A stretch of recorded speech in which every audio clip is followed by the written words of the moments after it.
Hello everyone, I'm Sheena and I'm an online freelancer, and today I'm going to show you a day in my life as an online freelancer living in the province and off-grid.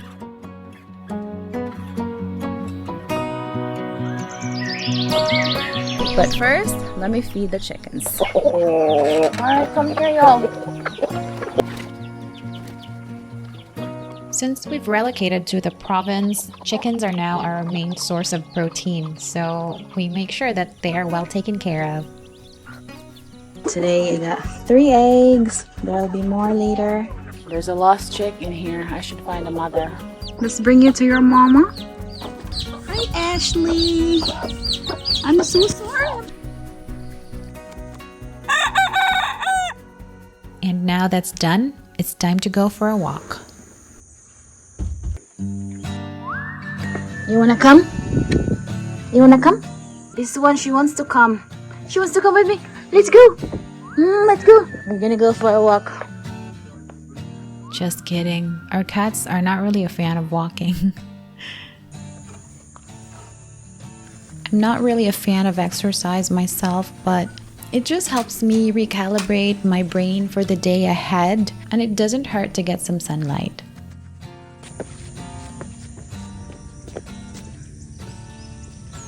Recently, I also bought a set of dumbbells just so I can have a simple gym at home setup.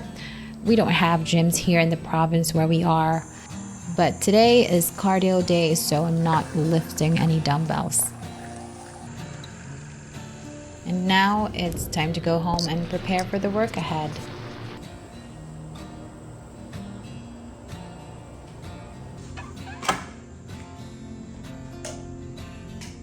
So right now, I'm working on creating internal training videos for a company.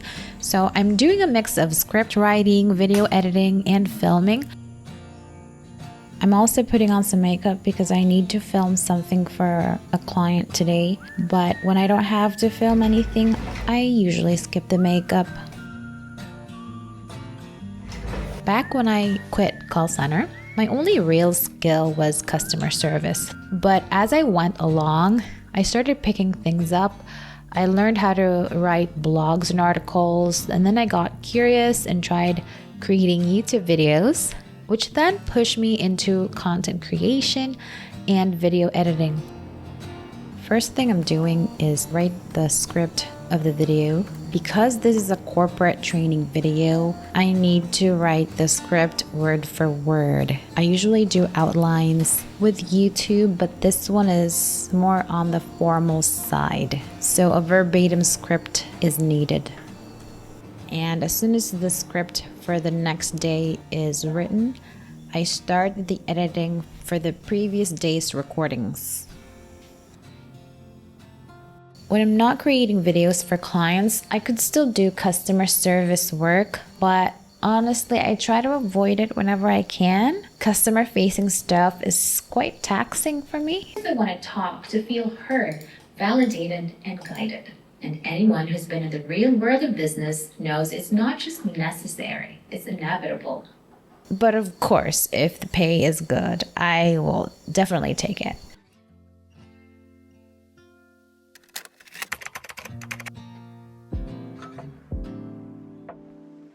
And talking about getting paid as a freelancer, let me tell you how to get the best conversion rates. Let's talk about the sponsor of today's video, Wise. Wise is a global money management platform that helps you get the best rates when getting paid by clients abroad. It's a well-known fact that getting paid freelancing can be a headache. That's why I started using Wise, and honestly, it's been such a relief. What you can do with Wise is you can hold multiple currencies in one Wise account. So if a client pays me in dollar and another one in euro, I can keep both currencies in my account. Right now, the dollar is quite strong against peso, but let's say the dollar is really low, then you can wait a bit and just choose whenever you want to convert when it gets more favorable to you. And here's the greatest thing about Wise that beats any other platform out there. It lets you convert at the real mid-market rate. Mid-market rate is basically the fair rate. It is the rate that banks actually use when they trade money with each other. This is not something you're going to find with PayPal, by the way. What PayPal essentially does is, aside from the transfer fees, it also takes a cut out of every dollar you earn. For example, let's say that the mid-market rate for every dollar is 58 pesos, right? Traditional banks and PayPal might only give you 56 pesos because they add a markup. So you're losing 2 pesos for every dollar you convert. That is huge. So if you have $1,000, you're losing 2,000 pesos. That's already enough to buy your weekly groceries. But if you use Wise, you get the best exchange rate and you get to keep more of your money. And transfers are also fast, fees are low, and everything's tracked right in the app. So managing your freelance earnings is way easier and less stressful. To sign up for a free Wise account, click the link in the description or in the comments section. To learn more about everything you can do with Wise, click the link at the top of this video. And now it's time to cook lunch. Today I'm supposed to cook some chicken from our chicken coop, but somebody decided that we should have some fish. So I'm doing the fish first. They spoil faster than chicken. How much is this per kilo? 250. 250 only for tanigi? It's 3 kilos. So she said. Oh my. I like cooking elaborate meals from time to time, but today is just not that day. I am particularly busy today, so the air fryer is thankfully gonna save me from that and just bake the fish for me with very minimal effort.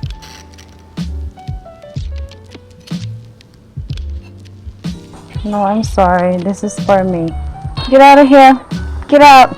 Shh. But if I have to be honest, I do miss the days when you could just order food and have it delivered to our doorstep. That is no longer an option here in the province, so we have to cook whatever happens.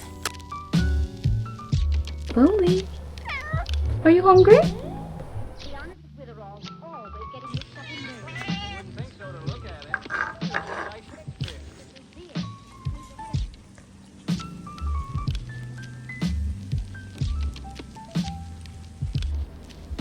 And now it's time to nap. I might not be a coffee person. I can go for an entire month without caffeine, but I definitely need a nap.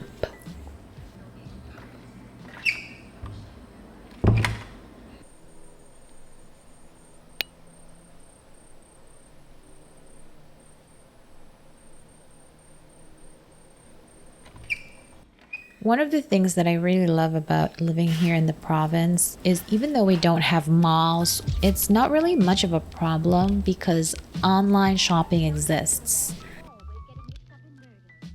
And now it's time to check on my incubated eggs and see if they've hatched.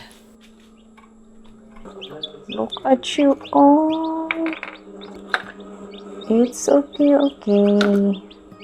I needed this heating plate for brooding my chicks, and I don't want to use the usual bulb setup because it's a fire hazard, but I couldn't find this anywhere in the Philippines, even in local shopping websites. But I was able to order this from Amazon using my Wise card.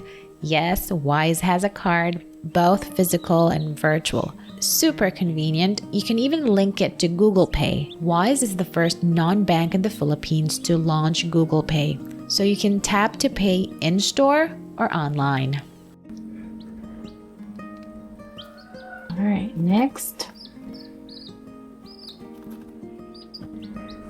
All right, next. Oh, dude, good job. He did it himself. Okay.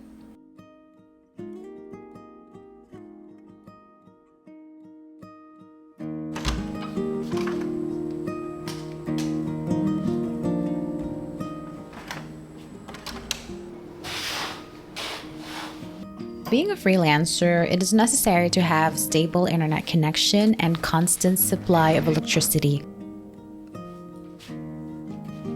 But Palawan is notorious for non-stop brownouts.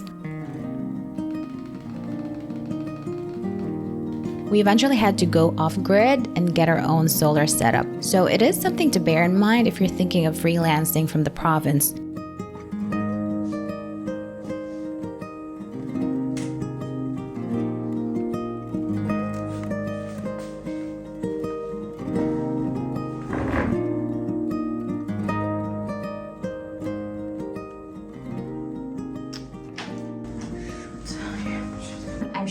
today we're going to talk about the 3 pillars of customer service. Very easy to say that if only the company does the logistics right, fix their operations, then there'd be no need for customer service. Where there's acknowledgement, but there's no resolution and clarity. Let's begin. Where's the script now? Okay, got it. Okay, we're gonna do it again.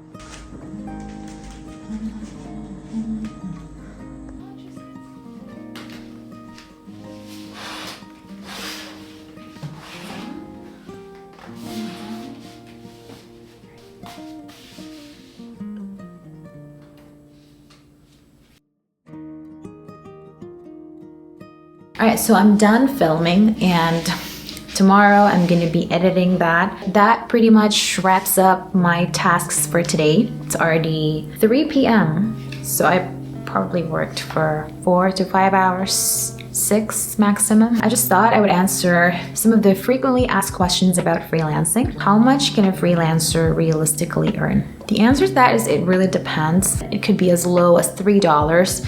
And I only recommend that you accept that if you're a beginner, complete beginner, and you have to increase from there. But some freelancers with really advanced skills could earn as much as $100 per hour. The median is probably around $10 to $25 per hour. Also, I prefer not to work for 40 hours a week because I still have to manage the farm, I guess. Even if I'm not really earning money from it for now, I have to do other things aside from work. I also have to manage my channel and of course, just live life in general, you know. Our goal with the farm is to eventually diversify our incomes so I don't have to rely on one income stream, because let's be real here, freelancing is really not as stable as you think it is. While it is life-changing and it really gives you that freedom, businesses could collapse for any reason imaginable. Or maybe your company is doing fine, but your boss is intolerable and you want out. You know, maybe it's not that easy to find a new client. It really depends. Sometimes you have a lot of clients, sometimes there are slow seasons. So it's not like a typical office job where the company's taking care of your insurance. That is why whenever you can, try as much as possible to save on transfer fees by using Wise to receive your money. It's up to 70% cheaper than the traditional banks. Like I said, if traditional banks are costing you 2,000 pesos per $1,000, then you're leaving money on the table when you could just sign up for a Wise account. Which is better, direct or agency clients? Hands down, I prefer direct clients because first of all, the very first reason is that you earn way more. There's no middleman. You handle everything. There's no third party that will take a cut out of your pay. Granted, there are advantages of working for an agency, but I recommend that if you're a beginner, you can start with an agency, but eventually transition to getting direct clients because it's always gonna pay you more. And it just helps you become more independent. You actually learn some marketing skills when you know that you're responsible for getting clients. It's not everyone's cup of tea, but as a freelancer, I really prefer getting direct clients. It's not all roses and rainbows. I would say that it's still a cage. If I were rich right now, I wouldn't be doing this. I wouldn't be doing this because I like this.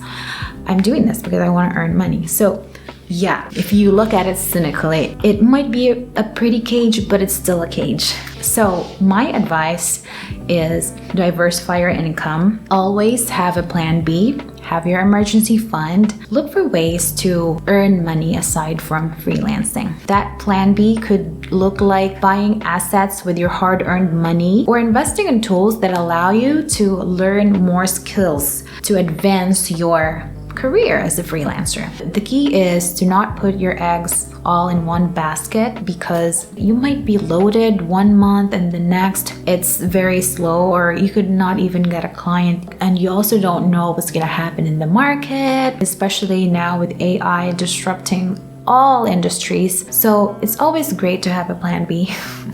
That's me, I like plan Bs. And my last tip is to focus on a niche. I'm sure a lot of you started as a general virtual assistant, and that's a great way to get your feet wet and experience freelancing. After a year or two, I would recommend that you branch out into something more specialized, something that not a lot of people can do, because that will command a higher rate for you because you don't have a lot of competition. Also, once you have that skill, you need to learn how to market yourself. In my case, I did that through learning video creation, and I can attest to that because prior to learning video creation, I actually had websites. If I compare the viewership between my blog, my website, and my channel, the difference is just huge. People prefer that they see you on video. You tend to be more credible in their eyes. Video is like the king of content now. You can see that on TikTok, on YouTube, every single social media. Video is the way to go. That's going to be a topic for another video, but those are basically my tips on freelancing, and I wish you all the best of luck.